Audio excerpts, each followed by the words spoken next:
Hi, இந்த வீடியோவில் நம்ம என்ன டாபிக் பார்க்க போகிறோன்னா linear delay model, logical effort and parasitic delay.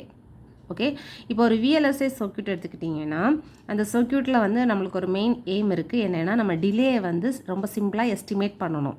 ஏன்னா VLSI சர்க்யூட் எப்படி இருக்கும், நமக்கு ரொம்ப காம்ப்ளெக்ஸாக இருக்கும், டென்சிட்டி நிறைய இருக்கும், நிறைய சர்க்யூட் கனெக்ஷன்ஸ் இருக்கும்.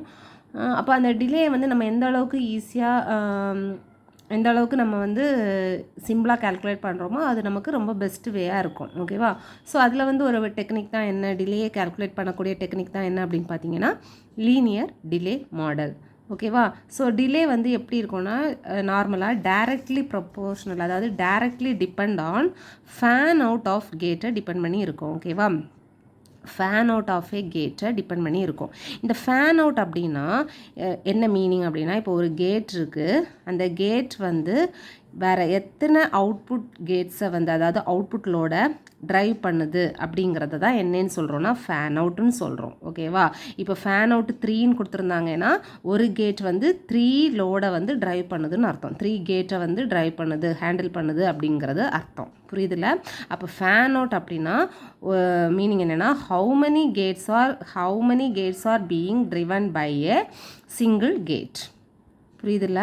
ஸோ இப்போது ஒரு கேட் வந்து நமக்கு டிலேயை கால்குலேட் பண்ணணும்னா அந்த கேட் வந்து எத்தனை அவுட்புட்லோட ட்ரைவ் பண்ணுது அப்படிங்கிறத டிபெண்ட் பண்ணி தான் இருக்கும். ஓகேவா? இப்போ ஃபேன் அவுட் அதிகமாக இருந்துச்சுன்னா, ஃபேன் அவுட்னா எத்தனை லோடு கனெக்ட் ஆகிருக்கு அப்படிங்கிறது தான். ஓகேவா? ஃபேன் அவுட் அதிகமாக இருந்துச்சுன்னா நமக்கு டிலே என்ன ஆகும், அதிகம் ஆகும். இப்போ ஃபார் எக்ஸாம்பிள் ஒரு இன்வெர்ட்டர் எடுத்துக்கோங்க, CMOS இன்வெர்ட்டர். அது ஒரே ஒரு லோடை மட்டும்தான் நமக்கு வந்து ஹேண்டில் பண்ணிச்சுன்னா டிலே வந்து கம்மியாக இருக்கும். அதே இது அந்த இன்வெர்ட்டர், சேம் இன்வெர்ட்டர் 5 கேட்ஸை வந்து ட்ரைவ் பண்ணிச்சுன்னா, அதாவது 5 கேட்ஸை வந்து ட்ரைவ் பண்ணிச்சுன்னா அதில் இருக்கக்கூடிய லோட் கெப்பாசிட்டன்ஸும் இன்க்ரீஸ் ஆகும். ஓகேவா? அப்போ லோட் கெப்பாசிட்டன்ஸ் இன்க்ரீஸ் ஆகும்போது நமக்கு என்ன ஆகும், டிலேயும் இன்க்ரீஸ் ஆகும். புரியுதுல்ல? ஸோ ஃபேன் அவுட்டை டிபெண்ட் பண்ணி தான் இருக்கும். ஓகேவா? ஃபேன் அவுட்டு அதிகம் ஆக நமக்கு என்ன ஆகும், டிலே வந்து அதிகம் ஆகிட்டே இருக்கும். இப்போ லீனியர் டிலே மாடலை நம்ம எப்படி கால்குலேட் பண்ணுறோம் அப்படின்னு பார்த்தீங்கன்னா D = F + P. ஓகேவா? ஸோ இதில் D அப்படிங்கிறது என்ன அப்படின்னு பார்த்தீங்கன்னா நார்மலைஸ்டு டிலே. F அப்படிங்கிறது என்ன அப்படின்னு பார்த்தீங்கன்னா effort delay or stage effort. ஓகேவா? Fங்கிறது effort delay or stage effort. Effort delay or stage effort basically எதை மெஷர் பண்ணோன்னா காம்ப்ளெக்சிட்டி அண்ட் ஃபேன் அவுட். ஓகேவா? அந்த சர்க்யூட்டோட காம்ப்ளெக்சிட்டியை மெஷர் பண்ணும், அதே மாதிரி ஃபேன் அவுட்டையும் மெஷர் பண்ணும். ஃபேன் அவுட்னா தெரியும்ல, ஒரு கேட் வந்து எத்தனை கேட்டை வந்து ட்ரைவ் பண்ணுது, எத்தனை லோடை வந்து ட்ரைவ் பண்ணுது அப்படிங்கிறத தான் நம்ம ஃபேன் அவுட்னு சொல்லுவோம். அப்புறமா parasitic டிலே அப்படின்னா இந்த டிலே எப்போ கால்குலேட் பண்ணுவோன்னா வென் லோட் இஸ் அட்டாச்டு, நம்ம வந்து லோடு வந்து கனெக்ட் பண்ணாமல் இருக்கும்போது வரக்கூடிய டிலே தான் என்னென்னா parasitic டிலே. இன்னும் சிம்பிளாக சொல்லணும்னா எந்த ஒரு கேட் இருக்குது, அந்த கேட் வந்து எனி அதர் கேட்டையும் என்ன பண்ணலைன்னா ட்ரைவ் பண்ணலை, அப்போ வரக்கூடிய டிலே தான் நம்ம என்னென்னு சொல்கிறோம்னா parasitic டிலேன்னு சொல்கிறோம். இந்த எஃபோர்ட் டிலேன்னு சொன்னேன்ல, இந்த எஃபோர்ட் டிலே பேசிக்கலாக எதை மெஷர் பண்ணோம், நமக்கு சர்க்யூட்டோட காம்ப்ளெக்சிட்டியையும் ஃபேன் அவுட்டையும் மெஷர் பண்ணோம். அப்போ இந்த எஃபோர்ட் டிலே எஃப்ஐ நம்ம எப்படி எடுக்கலாம்னா G × Hன்னு எடுக்கிறோம். ஓகேவா? எஃபோர்ட் டிலேயை 2 எடுக்கிறோம், G × H. ஜிங்கிறது நம்ம வந்து காம்ப்ளெக்சிட்டி, அதாவது கேட் காம்ப்ளெக்சிட்டியை மெஷர் பண்ணுறது G. இந்த ஜிங்கிறது தான் லாஜிக்கல் எஃபோர்ட். நம்மளோட அடுத்த டாபிக் இந்த லாஜிக்கல் எஃபோர்ட். ஓகேவா? ஜிங்கிறது லாஜிக்கல் எஃபோர்ட், ஹச்சுங்கிறது எலக்ட்ரிக்கல் எஃபோர்ட். எலக்ட்ரிக்கல் எஃபோர்ட்னா அதுதான் வந்து நம்மளோட represent gate fan out. Fan அவுட்னா நமக்கு தெரியும், கரெக்டாக? கேட் ஃபேன் அவுட்டை ரெப்ரசன்ட் பண்ணுறது. அப்போ F = G × H. அதை இங்கே சப்ஸ்டியூட் பண்ணோன்னா D = என்ன வரும், GH + Pன்னு வரும். அப்போ நம்மளோட நார்மலைஸ்டு டிலே எப்படி கால்குலேட் பண்ணுறது அப்படின்னா லீனியர் டிலேயோட ஃபார்முலா என்ன அப்படின்னு பார்த்தீங்கன்னா D = GH + P. Dங்கிறது நார்மலைஸ்டு டிலே, Gங்கிறது லாஜிக்கல் எஃபோர்ட், Hங்கிறது electrical effort plus parasitic delay. ஓகேவா? ஸோ இப்போ இந்த இக்குவேஷனை நம்ம எதுக்கு கூட கம்பேர் பண்ணுறோம் அப்படின்னு பார்த்தீங்கன்னா ஒரு ஸ்ட்ரெயிட் லைன் இக்குவேஷனு கூட கம்பேர் பண்ணுறோம்.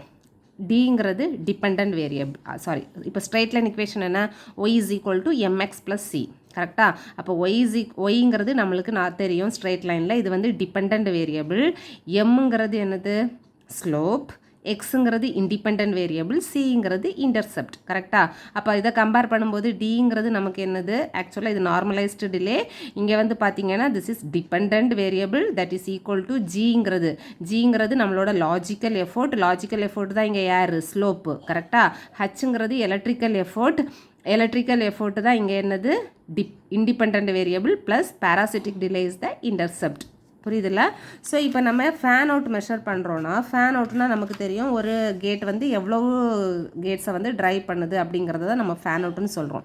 சரியா? Fan out is the measure of number of devices being driven by a single load. புரியுதுல்ல?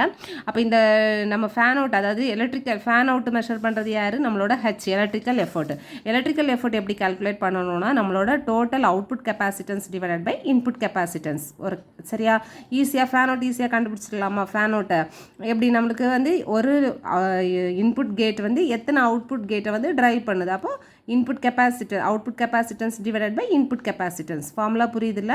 So இப்போ நம்மளோட ஸ்ட்ரைட் லைன் இக்குவேஷனை வச்சு நம்ம இந்த டயக்ராம் ட்ரா பண்ணலாம். இந்த டயக்ராம் எதுக்கெல்லாம் ட்ரா பண்ணியிருக்காங்கன்னா எலக்ட்ரிக்கல் எஃபோர்ட்டுக்கு, அதாவது ஃபேன் அவுட்டுக்கு. சரியா? Electrical effort H is equal to C out divided by C in, அதுக்கும் நார்மலைஸ்டு டிலேக்கும் இடையில ட்ரா பண்ணியிருக்காங்க. ஓகேவா? ஸோ இதில் வந்து ரெண்டு வேல்யூ இருக்குது. என்ன அப்படின்னு பார்த்தீங்கன்னா, ஒன் ஃபார் வந்து இன்வெர்ட்டர், அனதர் ஒன் ஃபார் வந்து 2 இன்புட் NAND கேட். சரியா? ஸோ இப்போ இந்த இடத்துல இருக்கிற இதுதான் நம்மளோட பேராசிட்டிக் டிலே. நமக்கு எப்போ அக்கறாகும், கேட் வந்து நம்ம லோடு வந்து கனெக்ட் பண்ணாமல் இருக்கும்போது. ஓகேவா? நோ லோட் கனெக்ஷன் இல்லாதப்போ வரக்கூடிய டிலே தான் நம்மளோட பேராசிட்டிக் டிலே. அப்போ நம்ம லோட் கனெக்ட் பண்ணலைன்னா நமக்கு அவுட்புட் இருக்காது. கரெக்டாக? ஸோ இது வந்து பேராசிட்டிக் டிலே. அதுக்கப்புறமா இன்வெர்ட்டர்லேருந்து வரக்கூடிய நம்மளோட லீனியர் டிலே மாடல் இது. ஸோ இன்வெர்ட்டரில் வந்து நம்ம ஆக்சுவலாக என்ன கால்குலேட் பண்ணணும், டி கால்குலேட் பண்ணணும். D is equal to g into என்ன வரும், ஹச் ப்ளஸ் 1ன்னு இருக்கும். கரெக்டாக? நம்ம எதுக்கெல்லாம் ட்ரா பண்ணுறோம், எலக்ட்ரிக்கல் எஃபோர்ட்டுக்கும் நார்மலைஸ்டு டிலேக்கும். அப்போ டியோட ஃபார்முலா இங்கே இன்வெர்ட்டருக்கு லாஜிக்கல் எஃபோர்ட் வந்து எவ்வளவுனா 1. ஓகேவா? அது நம்ம லாஜிக்கல் எஃபோர்ட் நெக்ஸ்ட் படிக்க போகிறோம்.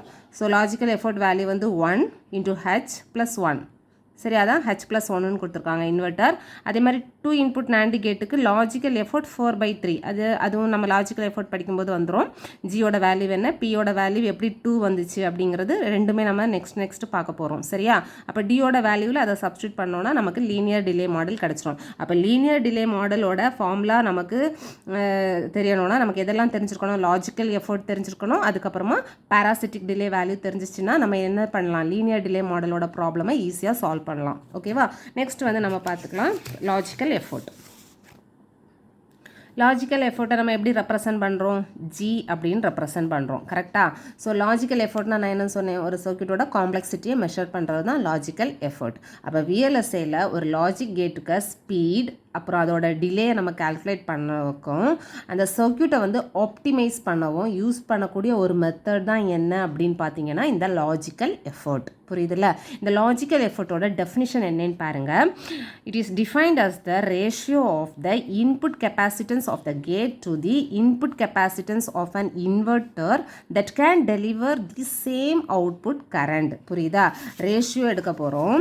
ஓகேவா? ரேஷியோ எதுக்கெல்லாம் எடுக்க போகிறோம், input capacitance of the gate. ஓகேவா? இப்போ சின்னு வச்சுக்கோ, இன்புட் கெப்பாசிட்டன்ஸ் ஆஃப் த கேட்டுக்கும் இன்புட் கெப்பாசிட்டன்ஸ் ஆஃப் அன் இன்வெர்ட்டரோட இன்புட் கெப்பாசிட்டன்ஸ்க்கும் எடுக்க போகிறோம். இந்த input capacitance of the inverter நமக்கு என்ன டெலிவர் பண்ணும், சேம் அவுட்புட் கரண்ட்டை டெலிவர் பண்ணும். ஓகேவா? அதாவது இதில் என்ன வருதோ அதே அளவுக்கு சேம் அவுட்புட் கரண்ட்டை டெலிவர் பண்ணும். ஸோ அப்போ லாஜிக்கல் கேட் வந்து நம்ம கால்குலேட் பண்ணும்போது G is equal to C in divided by C in inverter.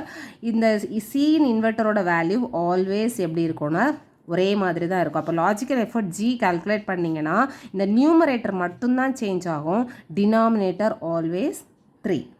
புரியுதில்ல? Denominator எப்போவுமே 3. ஏன்னா நம்மளோட இன்வெர்ட்டரோட கெப்பாசிட்டன்ஸ் வேல்யூ ஆல்வேஸ் 3. இது மாறவே மாறாது. புரியுதில்ல? அப்போ ஜியோட வேல்யூ சிஇன் டிவைடட் பை 3, அதாவது சிஇன் டிவைடட் பை இன்வெர்ட்டரோடது. இப்போ இந்த டெஃபினேஷன் உங்களுக்கு புரிஞ்சிருக்கும்னு நினைக்கிறேன். ஒரு சர்க்யூட் இருக்குது, அதில் இருக்கக்கூடிய கேட் வந்து மல்டிபிள் லோட்ஸை வந்து என்ன பண்ணும், நமக்கு ட்ரைவ் பண்ணும். சரியா?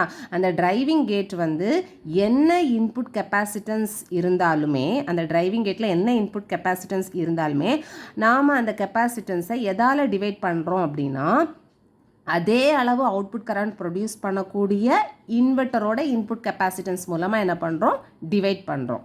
புரியுதுல? ஸோ இந்த ஜியோட வேல்யூ வந்து பார்த்தீங்கன்னா ஒரு யூனிட் கிடையாது. ஓகேவா? இதோட வேல்யூ வந்து நியூமரிக்கல் வேல்யூவாக இருக்கும். இப்போ சியினோட வேல்யூ 3னா 3/3 இஸ் ஈக்குவல் டு 1 இருக்கும். சியினோட வேல்யூ 4 இருந்துச்சுன்னா 4/3 இஸ் ஈக்குவல் டு 1 இருக்கும். 5 இருந்துச்சுன்னா 5/3. 3ங்கிறது எல்லாத்துக்குமே காமன். ஓகேவா? இந்த சிஎனை மட்டும் நம்ம கால்குலேட் பண்ணி எழுதணும். ஓகேவா? ஸோ இது ஈக்குவல் டு 1 இல்லை. ஸோ வேல்யூ வந்து நம்ம சப்ஸ்டியூட் பண்ணிக்கலாம். ஓகே. ஸோ இது வந்து நார்மலாக இன்டீஜர் வேல்யூவாக இருக்கும். 3/3, 4/3, 5/3 இந்த மாதிரி லாஜிக்கல் கேட்ஸ் வந்து இன்டீஜர் வேல்யூவில் இருக்கும். ஓகே. ஸோ இந்த லாஜிக்கல் எஃபர்ட்டோட வேல்யூ வந்து நமக்கு எப்போ பெட்டராக வேல்யூவாக இருக்கும்னா, இந்த லாஜிக்கல் எஃபர்ட்டோட வேல்யூ வந்து ரொம்ப கம்மியாக இருக்கும்போது சர்க்யூட் வந்து பெட்டர் கொடுக்கும். ஓகேவா? இதே இது இந்த ஜியோட வேல்யூ இன்க்ரீஸ் ஆச்சுன்னா பெர்ஃபார்மன்ஸ் வந்து ஒஸ்ட்டுன்னு அர்த்தம். ஓகேவா? ஸோ லாஜிக்கல் எஃபர்ட் வந்து பேசிக்காக எதை இண்டிகேட் பண்ணோன்னா, how much was a gate is at producing output current compared to an inverter. ஓகேவா? So logical effort indicates how much was a gate is at producing output current as compared to an inverter. Given that each input of the gate may only present as much input capacitance as the inverter. ஓகேவா? இப்போ நம்ம வந்து ஒரு inverter circuit consider பண்ண போகிறோம். Listen பண்ணிக்கோங்க. So இந்த inverter சர்க்யூட்ஸில் நான் வந்து பிமாஸ் என்மாஸ், நம்ம இன்வெர்ட்டர் சர்க்யூட் தெரியும், பிமாஸும் என்மாஸும் இருக்கும். அந்த பிமாஸ் என்மாஸ்க்கு பக்கத்தில் நான் நம்பர் எழுதியிருக்கேன். அது என்னென்னு பார்த்தீங்கன்னா 2, 1. ஸோ இது அதோட விட்டை வந்து நமக்கு என்ன பண்ணுது, மென்ஷன் பண்ணுது. ஓகேவா? So the number written in front of each transistor represents the transistor width. ஓகேவா? ஸோ இன்வெர்ட்டரில் நமக்கு எவ்வளோ இன்புட் கெப்பாசிட்டன்ஸ் இருக்கும், 3 ஆல்ரெடி சொன்னேன். இன்வெர்ட்டரில் 3 இன்புட் கெப்பாசிட்டன்ஸ் இருக்கும். ஓகேவா? ஸோ இதில் வந்து பார்த்தீங்கன்னா 2, 3ன்னு எழுதியிருக்கிறேன். இந்த 2, 3 ஏன் எழுதியிருக்கோன்னா, இது வந்து பிமாஸ் கரெக்டாக, இது வந்து என்மாஸ்.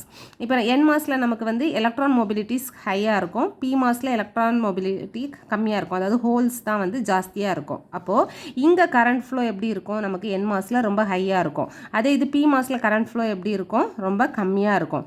அப்போது என்மாஸில் இருக்கக்கூடிய கரண்ட் ஃப்ளோவும் பிமாஸில் இருக்கக்கூடிய கரண்ட் ஃப்ளோவும் நம்ம என்ன பண்ணணும்னா ஈக்குவேட் பண்ணணும், ஒரே அளவு வரணும். அப்படி ஒரே அளவு வரணும்னா என்மாஸை விட்டை விட எனக்கு பிமாஸுக்கு விட்டு எப்படி இருக்கணும், compare to NMOS 2 to 3 times வந்து கிரேட்டராக இருக்கணும். அப்போ தான் எனக்கு இங்கே என்ன ஆகும், நிறைய கரண்ட் ஃப்ளோ ஆகும். விட்டு பெருசாக இருக்கும்போது இப்போ ஒரு நீரோட இருக்குது, அந்த நீரோட கேப்பை பொறுத்து நமக்கு என்ன ஆகும், தண்ணி வந்து நிறைய ஃப்ளோ ஆகும். அதே மாதிரி தான் கரண்ட்டும். சரியா?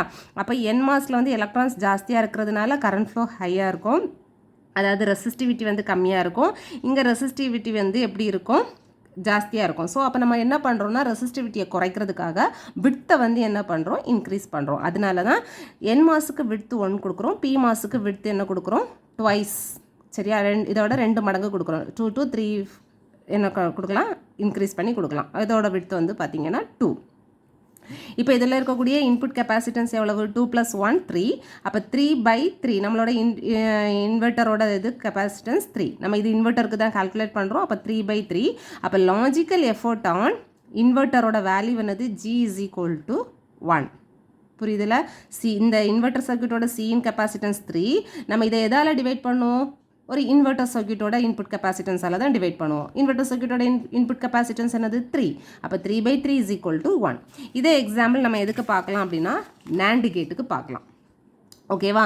ஸோ இது வந்து பார்த்தீங்கன்னா 2 இன்புட் NAND கேட். நம்மளோட 2 இன்புட்ஸ் அதெல்லாம் A and B. 2 inputs NAND கேட்டுக்கு பார்க்க போகிறோம். ஸோ இப்போ NAND கேட்டு நமக்கு என்னது, Y = A.B the whole bar. சரியா? எப்போவுமே ஞாபகம் வச்சுக்கோங்க, நம்ம ஒரு சிமாஸ் ட்ரா பண்ணும்போது ஒரு புல் அப் நெட்வொர்க் இருக்கும், ஒரு புல் டவுன் நெட்வொர்க் இருக்கும். இதில் எப்போவுமே ஞாபகம் வச்சுக்கோங்க, ஃபஸ்ட்டு எதை ட்ரா பண்ணணும்னா புல் டவுன் நெட்வொர்க்கை ட்ரா பண்ணணும். சரியா? புல் டவுன் நெட்வொர்க்கு A.B, அதாவது மல்டிப்ளிகேஷனில் இருந்துச்சுன்னா என்மாஸ் வந்து சீரீஸில் இருக்கும், பிமாஸ் வந்து பேரலல் கனெக்ஷனில் இருக்கும். அப்போ நம்ம சீரீஸாக AB கொடுத்துக்கலாம். அதே மாதிரி இங்கே புல்லப்பில் வந்து பேரலாக ஏபின்னு வரும். ஸோ இப்போ இங்கே வந்து பார்த்திங்கன்னா சீரீஸில் நமக்கு என்ன கொடுத்துருக்கோன்னா, இங்கே விட்டு வந்து ஹையாக கொடுத்துருக்கோம், பேரலில் வந்து அதே அளவு கொடுத்துருக்கோம். இது நான் சிம்பிளாக சொல்லித்தரேன். இங்கே விட்டு வந்து நான் 2 2 2ன்னு எழுதியிருக்கிறேன். ஓகேவா? ஸோ இங்கே டிரான்சிஸ்டரில் விட்த் வந்து 2 எழுதியிருக்கிறேன். நார்மலாக என்மாஸ் விட்த்தை விட நமக்கு பிமாஸ் எப்படி இருக்கும், ட்வைஸ் இருக்கும். இங்கே புல் டவுன் நெட்வொர்க் பாருங்கள். புல் டவுன் நெட்வொர்க் வந்து கனெக்டட் இன் சீரீஸ் அரேஞ்ச்மெண்ட்டில் இருக்குது. அப்படின்னா இதில் இருக்கக்கூடிய ரெசிஸ்டன்ஸ் வேல்யூ எனக்கு என்ன ஆகும், ஆட் ஆகும். கரெக்டாக? ஸோ என்மாஸ் ரெசிஸ்டன்ஸோட இது வந்து எப்படி இருக்கும்னா ஹாஃப் த ரெசிஸ்டன்ஸாக இருக்கும். அதாவது R/2. இந்த இதில் இருக்க ரெசிஸ்டன்ஸ் வந்து R/2, இதில் இருக்கக்கூடிய ரெசிஸ்டன்ஸ் R/2. அப்போ இது ரெண்டும் ஆட் ஆகும்போது எனக்கு ரெசிஸ்டன்ஸ் வேல்யூ என்ன கிடைக்கும், R கிடைக்கும். கரெக்டாக? ஸோ இதில் ரெசிஸ்டன்ஸ் வேல்யூ R. அதனால தான் இந்த இதில் விட்த் வந்து நம்ம என்ன கொடுத்துருக்குறோம், 2 கொடுத்துருக்குறோம். ஏன்னா ரெசிஸ்டன்ஸோட வேல்யூ எப்படி எழுதுவோம், R/K. கேங்கிறது விட்த்து. சரியா? ஸோ அந்த கே விட்த்தை தான் நம்ம இங்கே எழுதியிருக்கிறோம். ஓகேவா? 2 2. அதே இது இப்போ புல்லப் நெட்வொர்க் பாருங்கள். புல்லப் நெட்வொர்க் வந்து பேரலாக இருக்குது. கரெக்டாக? ஸோ பேரலாக இருக்குன்னா ஒரே ஒரு பாத் மட்டும் சஃபிஷியண்ட்டாக இருக்கும். இப்போ ஓப்பனில் இருந்துச்சுன்னா நமக்கு கரண்ட் ஃப்ளோ வந்து அந்த பாத்தை டிபெண்ட் பண்ணி தான் இருக்கும். ஸோ நம்ம இங்கே வந்து இதோட விட்த்து வந்து நம்ம 2னே கொடுத்தா போதும். புரியுதுல? ஒரு பாத் மட்டும்தான் சஃபிஷியண்ட்டாக இருக்கும் டு டிரைவ் தி அவுட்புட். ஓகேயா? ஸோ இங்கே விட்த் வந்து 2. நான் சிம்பிளாக சொல்லணும்னா சிம்பிளாக ஞாபகம் வச்சுக்கோங்க. சீரீஸாக இருக்கும்போது விட்த்தை வந்து டபுளாக எழுதணும். அந்த இப்போ இதோட விட்த்தோட வேல்யூ வந்து நமக்கு நார்மலாக இன்வெர்ட்டருக்கு 1 அப்படி தான் என்மாஸ். அப்போ அதுக்கு டபுளாக எழுதும்போது 2ன்னு வரும். இப்போ இதே இது இந்த நார் கேட்டில் இது பேரலாக இருக்கும். பேரலாக இருக்கும்போது சேம் விட்த் வரும்.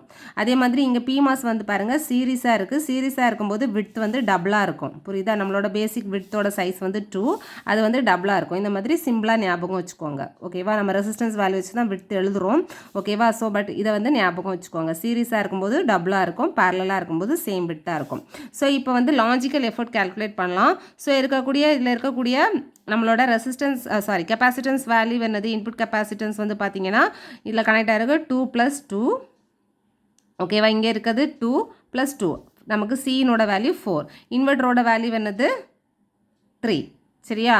இங்கே கெப்பாசிட்டன்ஸ் 2 + 2 = 4 / 3. அப்போ லாஜிக்கல் எஃபோர்ட் = 4/3. இதே இது லாஜிக்கல் எஃபோர்ட் ஃபார் நார் கேட்னா y = a + b the whole bar. கரெக்டாக? ஸோ இப்போ இதில் வந்து பார்த்தீங்கன்னா சீரீஸாக இருக்கிறதுனால நம்ம இங்கே 4 போட்டிருக்கோம் விட்த்து. இது பேரலல். ஸோ என்மாஸ் ஆனால 1. ஸோ இதில் இருக்கக்கூடிய கெப்பாசிட்டன்ஸ் வேல்யூ என்னது 4 + 1. கரெக்டாக?